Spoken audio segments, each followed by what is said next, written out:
Hello students, welcome to my YouTube channel of online classes. We are going to discuss a series of videos regarding different topics of organizational behavior. I hope this video sessions will be helpful to you.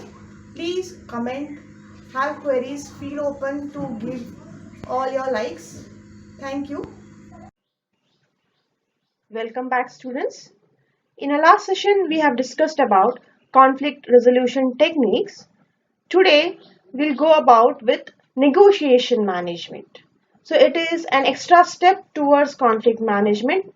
It is nothing but using a person, a third party or a common friend to negotiate the problems or the cause of conflict.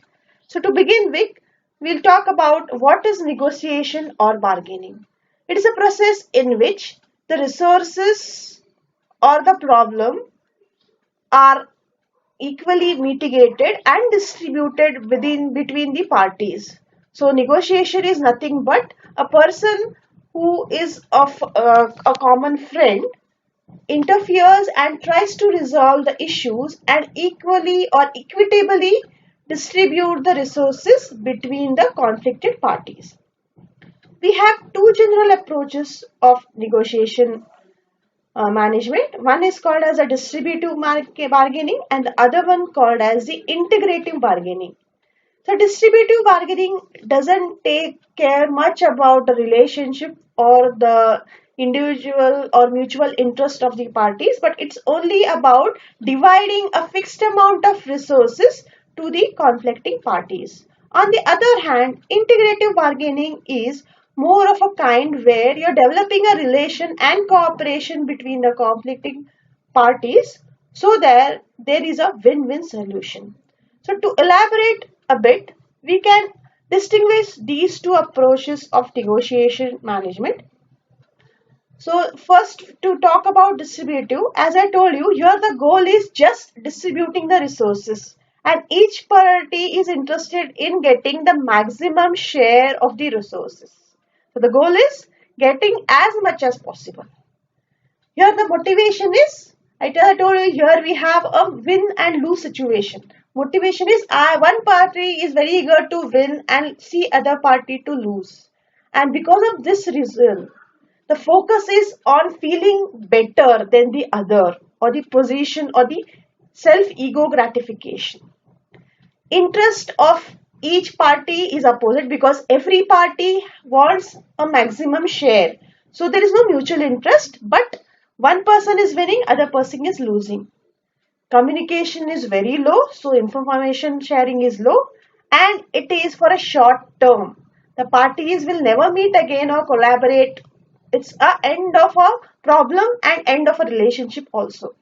On the other hand, integrative bargaining, here the goal is whatever resources are there, you expand that resources in such a way, not literal expansion, but use it so efficiently that each person gets the maximum and their interest is satisfied. So here each party is winning and there is a win-win solution. Every party's interest benefits are taken into concern and it is about mutual benefit. Because it is of mutual benefit, information sharing is huge, communication is great, and there is a long-term relationship built. Even though the conflict is there, after the conflict is solved, they remain as friends or cooperative members. So we know about what is negotiation, how can it be done. Now we'll talk about the negotiation process. So like conflict management process, this also has 5 steps to start with, that is the preparation and planning. So negotiation means a person who is interfering and trying to solve a problem. So the first step here is to do some homework about what is the conflict, why has it arisen, because of the conflict, what is the perception of individual parties, whom do you want to be a person who can solve the conflict or who can be a negotiator for the problem, and what are the goals or solution required by this negotiation. So this is a step where basic homework about what the problem is, who will solve it, and what should be the outcome. Second process or step is Defining the ground rules.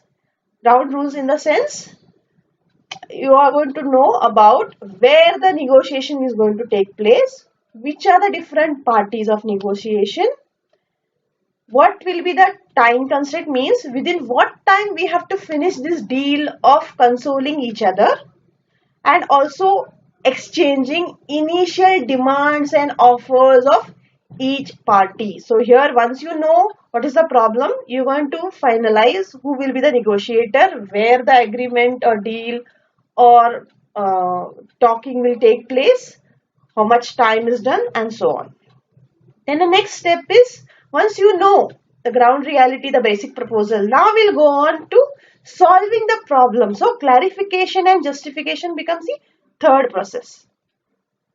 So when you know what is there, what is the problem, what are the initial demands, now the negotiator actually steps into talking to each party, trying to console them, trying to know them, what is their interest, what things they can forego and do an adjustment, and thereby also if there is a demand, the each party should justify that demand by giving necessary documentary proof to prove their position that they are right and why they have to get more or less in that conflict. The next step is bargaining and problem solving.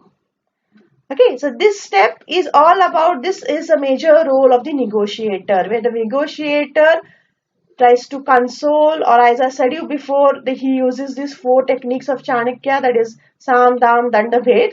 So he is going to console you.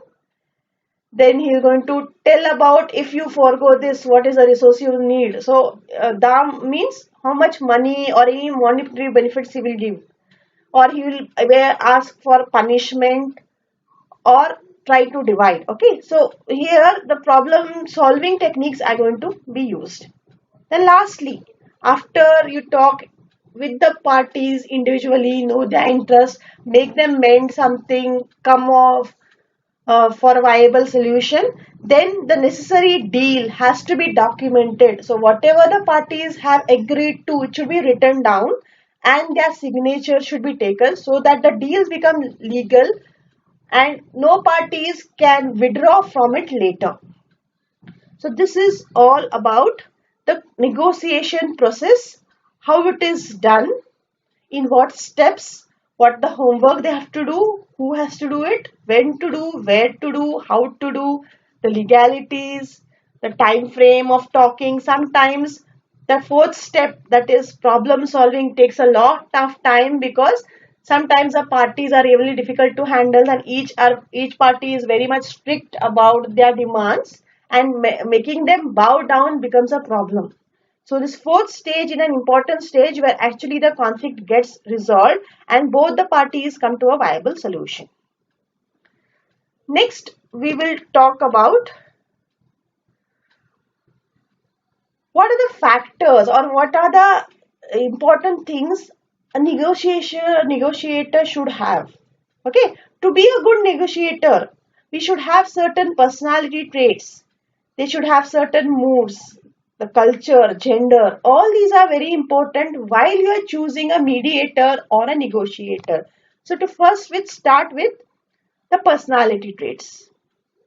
Now as you know, personality trait means the basic character of a person. For example, how soft or hard is, short tempered, happy go lucky, competitive, formal, strict, whatever it is, empathetic or sympathetic. So these are the traits. So to be a good negotiator, you should be cooperative. You should be competitive as well as empathetic. Means that zeal or the passion to get things solved, that patience to listen to others, that patience to console others is important. As well as they should have the competitiveness, means they shouldn't bend down easily, they shouldn't be very soft and gentle, saying yes to everything the party says. So they should be able to make an agreement or deal which is good for both the parties.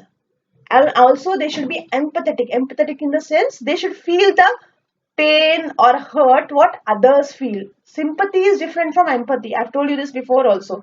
So sympathy means you're feeling bad about that person is hurt, But this empathy means you're feeling the pain that person is feeling, that if this situation I would be there, I would have, what would I face? So if such an empathetic situation is there, you can be a better negotiator. But with empathy, if you are gentle, soft, short tempered, it will be really difficult. Then the next trait is about the moods and emotions of the person. A good negotiator cannot be an anxious person. Anxious in the sense, you shouldn't jump up for solutions. You should take your time, give the people time. So that patience is very much important. If you are very much anxious to jump into solutions, you will not get the required output. There will be more of disappointment. Second thing is, sometimes a negotiator has to show fake anger so that the individual parties, if they are going out of control, we can control them. So fake anger is also very much important.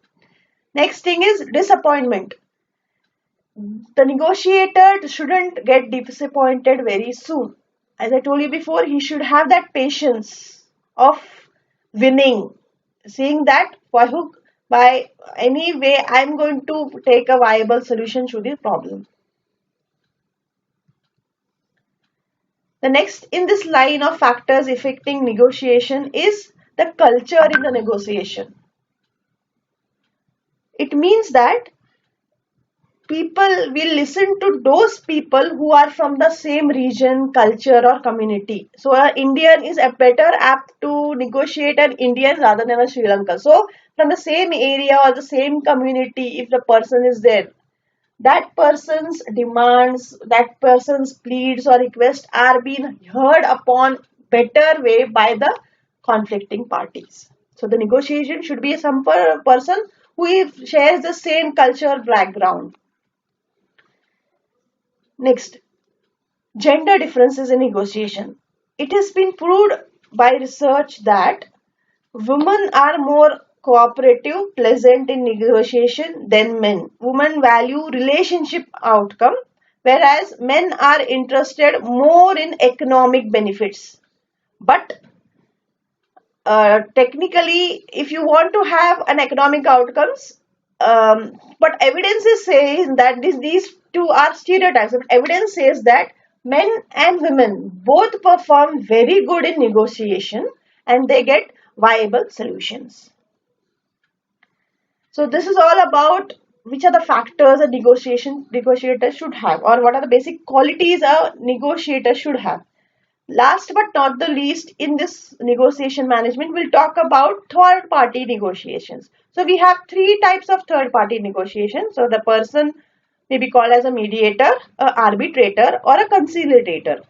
So mediator is a person who is a third party who is giving you suggestion. He's neutral party. He is not favor of any person. So he's not a friend of any of the parties. So he's a neutral third person and he's been chosen because he will give a right decision or he will talk about truth and justice.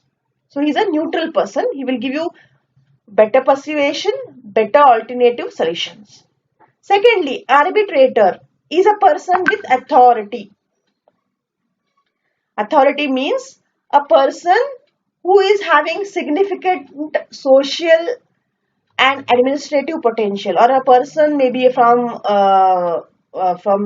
judiciary, or a well-known person holding a bureaucratic position. So because of his power and authority, he can dictate terms and make the parties in conflict act upon accordingly. Third one is called as a conciliator. He is a trusted third party who provides informational communication link between negotiator and the opponent. Means he is the person who is helping the negotiator in information sharing. So as such, he is not consoling anybody, but he is a helper of the negotiator. Okay, who will pass on the necessary information so that the conflict is diluted. So this is all about negotiation, which is part of conflict management and very important part, so that you can dilute your conflict or end the conflict. So this is all about it. If you have any queries, please drop in your comments. I will see to it that they have been covered in our next session. So that's all about negotiation management. Uh, Good day. We'll meet again. Please do subscribe my channel so that you get further notification of my coming videos. Thank you. Good day.